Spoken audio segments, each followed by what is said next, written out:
Quelles que soient les différences de valeurs qu'on a, on est aujourd'hui face à une situation extrêmement grave pour le pays. Le Premier ministre a parlé de tempête. C'est pas un mot choisi au hasard, c'est un mot qui a une résonance financière, économique et budgétaire. Et nous sommes évidemment prêts à des concessions pour éviter cette tempête. Sur l'électricité, le Premier ministre l'a dit, sur davantage d'économie. Je suis ministre de l'économie aussi. Je ne veux pas que les entreprises soient la variable d'ajustement de ce budget. Quand ça va mal, tout le monde doit faire un effort, et l'État le premier.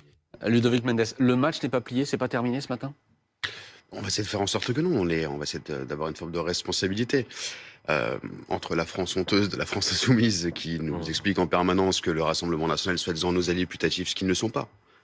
Et alors que c'est eux qu'ils appellent en permanence à voter avec eux. Éric Coquerel fait ça depuis lundi. Ils n'ont pas voté la censure. Monsieur Lecoq, je vous ai pas coupé la parole. Vous en protégez jusqu'à Non, présent. monsieur Lecoq, je vous ai pas coupé la parole. C'est exact, je vous laisse Il y continuer. a des gens qui ont une forme de responsabilité. Et malheureusement, ils sont d'extrême droite. Posez-vous les bonnes questions. Je disais que Éric Coquerel, depuis lundi, appelle Marine Le Pen à voter avec eux ce matin, toute la journée. Ils vont être leurs meilleurs alliés sur la réforme des retraites aujourd'hui. Il les appelle là, devant tout le monde, à voter avec eux la prochaine motion de censure. Non. Attendez, laissez-moi terminer mon propos. C'est ce que vous venez de faire. Je crois qu'on est au moins 4 sur ce plateau pour témoigner que c'est ce que vous venez de faire. Et les Français qui nous regardent aussi. Vous êtes en train de les supplier de ne pas non, voter moi je la ne supplie censure. personne. C'est ça, La différence entre vous et moi, c'est que moi je ne supplie personne. Je dis ce qu'on doit être, on est si, des élus socialistes, et on doit être Rassemblement responsable. national, Je pense vous que êtes je aux tape abois. suffisamment sur Madame Le Pen et ses alliés pour démontrer que ce ne sont pas mes amis. Donc ne dites pas n'importe quoi, s'il vous plaît. C'est pourtant eux qui vous protègent à chaque fois. C'est insupportable. Allez-y, Ludovic Ils ne Mendes. protègent pas, ils sont juste un peu plus responsables que vous et c'est dur de dire ce genre de propos. C'est vraiment dur de dire ce genre de propos. Parce que justement, il part du principe qu'il ne faut pas faire échouer notre nation pour la volonté d'un parti politique.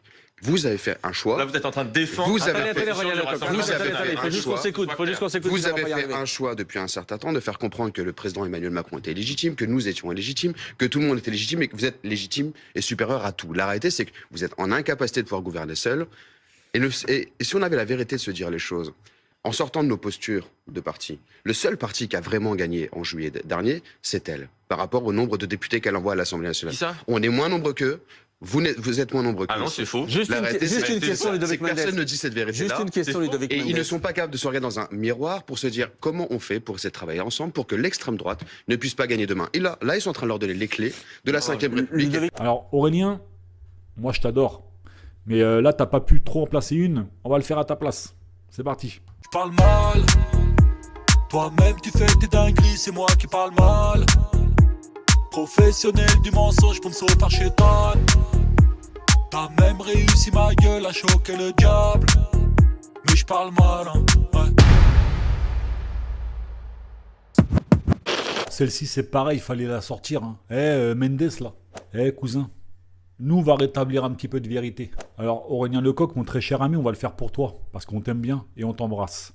Quand ce mec-là, il explique à tout le monde qu'on est en train de donner des clés, enfin, la gauche est en train de donner des clés au Rassemblement national. On va rappeler un petit peu depuis 2017 quand même. Surtout les votes de 2022 qui sont très importants, que je cite souvent. Monsieur Mendes, écoute ça. Vote pour la réouverture des centrales à charbon. Rassemblement national, ils ont voté avec La République En Marche. À l'époque, vous vous appelez La République En Marche. Vous avez voté ensemble. Pas la France Insoumise. Toi, enfin, ton parti avec le RN. Voter le gouvernement à démissionner, pareil. Le RN, ils ont voté avec vous contre. On continue. Le vote pour geler les loyers, là, jusqu'en 2024, là. C'est moi, le Rassemblement national, ils sont abstenus. S'ils sont abstenus, je vous ai déjà dit ce que ça voulait dire, le fait de s'abstenir. Ça veut dire qu'en fait, du coup, vous ne prenez pas position. Ça veut dire que le Rassemblement national, La République En Marche, c'est-à-dire vous, hein, ton groupe, hein, ça veut dire que vous avez adopté ça. Vous avez refusé le gel des loyers jusqu'en 2024. Et attends, hein, je te le dis, hein, ça, c'est le 21 juillet 2022. 2022, cousin. C'est pas si tard que ça. Continue. Votez pour indexer les salaires du privé sur l'inflation. Je suis désolé, encore une fois, Mendes. C'est le RN qui a voté contre avec vous. 20 juillet 2022. Amendement numéro 938. On continue. Vote du projet loi ratifiant l'adhésion à la Finlande et à Suède à l'OTAN. Ils se sont abstenus, le Rassemblement national. Donc, ils ont voté avec vous.